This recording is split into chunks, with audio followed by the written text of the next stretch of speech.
If you could, so let's set up this. Before calling the atheist experience, you should X, and you're speaking to a theist, and you're trying to give them clear, quick, and concise instructions. Before calling the atheist experience, you should. Before calling the atheist experience, you should ask God what he wants you to say. Interesting. Not at all the direction I thought you would say. Interesting. Where did you think I was going to go? I was going to go, I thought it would go in the direction of maybe go watch a video or two, because I've probably already addressed your question, or... No. Yeah. And this is something I've mentioned a few times on the show, and I actually, this past weekend with the caller, I think it was Barbara, who said that God talks to her. Anytime somebody tells me that God actually communicates with them and gives them clear messages, my response to them is, ask God what he wants you to tell me. Because if there's a God and he has a message for me and he wants you to deliver it, God should be able to give you the perfect message that will immediately convince me. And when that doesn't happen, now you're in a really difficult position, because you gave me the message that you think God gave you.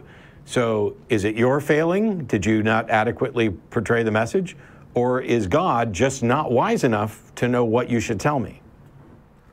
Was it you who, oh man, I think it might have been, do you know who likened this onto alien abductions, and was like, have you ever noticed that whenever a person is abducted by aliens, they don't come back and prove some theorem? It's always that the aliens wanted to tell humans to love each other. It's nothing new or profound. I don't think I've said that. I've used aliens as examples. I don't think I've said that specifically, but I've done that. You know, we did it Sunday on the show with regard to speaking to the loved ones, or with the loved ones who passed on. Mm-hmm. You know, they never say, here's where I hid the will or where I buried the family fortune. It's always, I love you and everything's nice over on this side and I can't wait for us to be together. Right. Things you could have deduced yourself or made up yourself, if they actually were alive. And by the way, that statement's probably not original to me. I'm very cautious. I don't claim too many things as being original to me. Maybe nothing. You know what? That is original. I think, or not original too, but I've heard James Randi repeat the sentiment. Maybe not. Yeah, and that probably came directly from Randy. It's one of those things where if I don't remember where I heard something, or if I heard something, I don't remember it accurately enough to quote it verbatim and credit it, and I end up paraphrasing, and so maybe the paraphrases are me. But I try to correct it when I can, and one of the ones that happened quite a lot, I love Dan Barker, and Dan does great work with the Freedom from Religion Foundation, and in one of his books,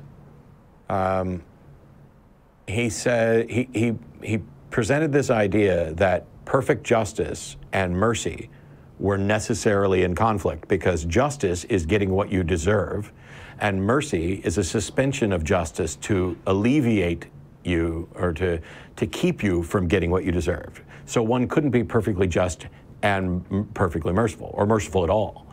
He presented that idea, and I ran with it and did a couple things on the show. And the next thing you know, I see one of those internet memes with a quote about justice and mercy and my name at the bottom. I've immediately got to say that came directly from Dan Barker, and Dan may tell you that he got it from somebody else. So what I tended to say was, if you've ever heard me say anything that you find useful, feel free to use it.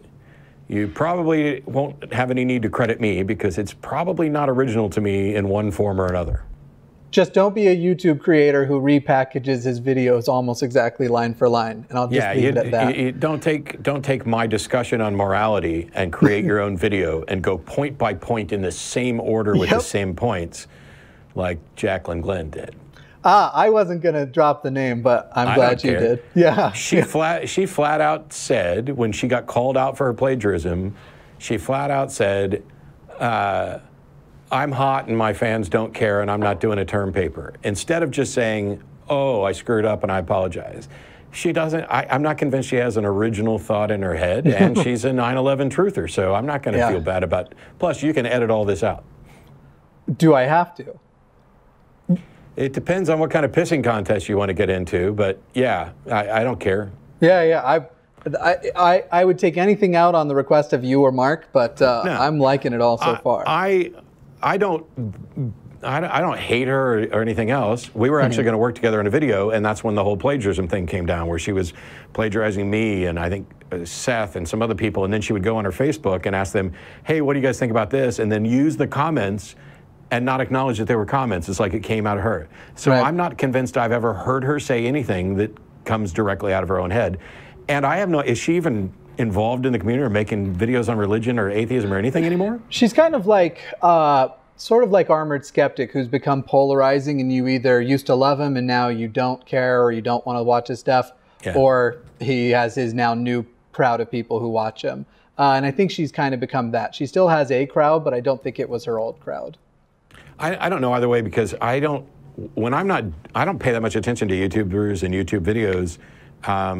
If I'm watching YouTube, it's probably got nothing to do with atheism and nothing to do with philosophy, because that's my downtime. It's how I don't get burnt out.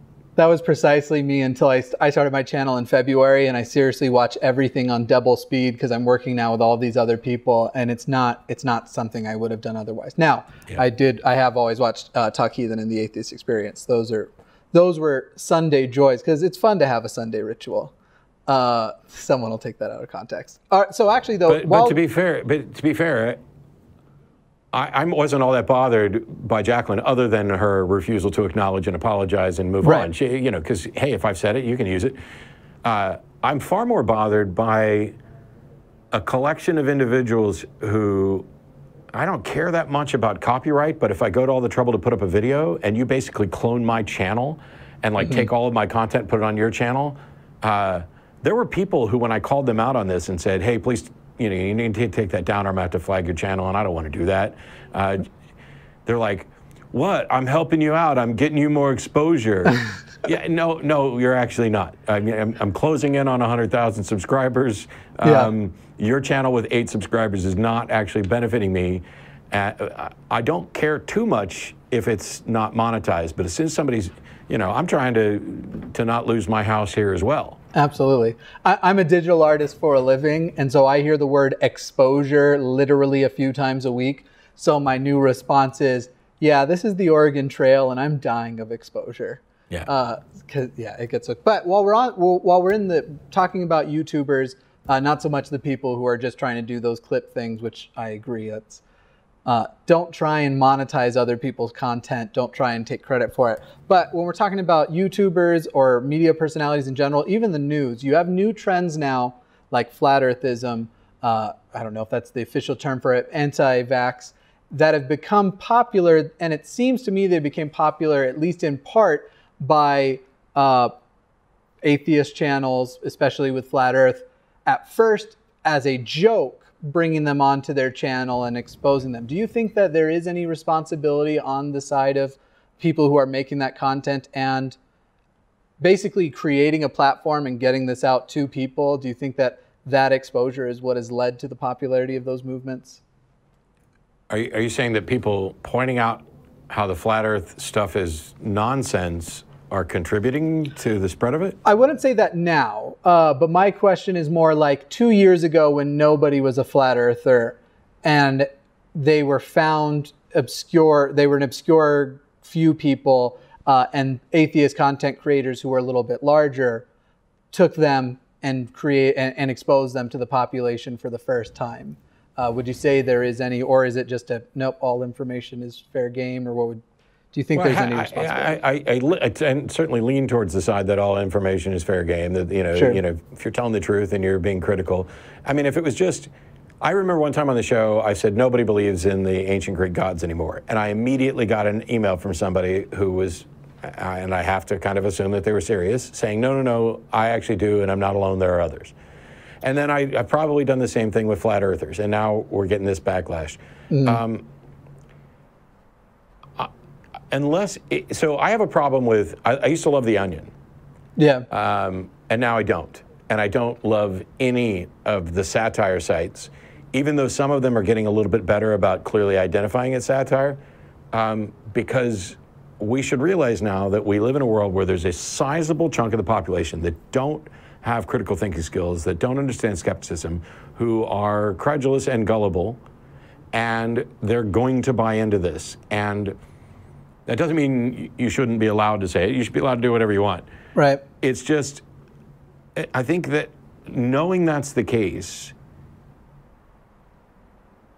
it's not just enough to say it wasn't my intent to actually deceive people, and I certainly can't be faulted if some gullible people were deceived. There's an aspect of that that's kind of frustrating. Right. And even this week, there was a woman who sent me a message on Facebook, and you'll laugh at this because there are a number of videos up on YouTube that take magicians and claim that they are actually using demonic powers, and they'll show the trick. Now, I don't know if the people who originally produced these actually believe that this is demonic power. It wouldn't surprise me either way at this point. Right. But now I have people, this woman sends me this link to a video, and it's clips of Jabrizi and somebody else, and they're saying, oh, this is so impossible, it could only be achieved through demonic powers. And she sent it to me and she says, you know, certainly you have to understand that there can't be any explanation for this other than, you know, supernatural powers and demonic powers. And I just sent back a one-line thing that said, you're joking, right? And she got mad and replied, no, I'm not joking, Mr. Know-it-all, I can replicate all this stuff and blah, blah, blah. And then she blocked me before I could even reply. Now, that's all her prerogative. But the thing is, it takes me back to the story I talked about earlier in Australia. The trick they showed, or one of the tricks they showed, is something that if she was sitting in this room, I could show her and show her how it's done. Yep. I already know that that isn't necessarily the most helpful way to disabuse her of this notion. But when she shut it all down before there was any opportunity to explain, that kind of gave me a strong hint that she's not interested in the truth. Right. She's interested in protecting her beliefs. And it's one of the reasons why on the show I'm constantly talking to people about whether or not they actually care about what's true, or if they care more about what's comforting or not being challenged. Right.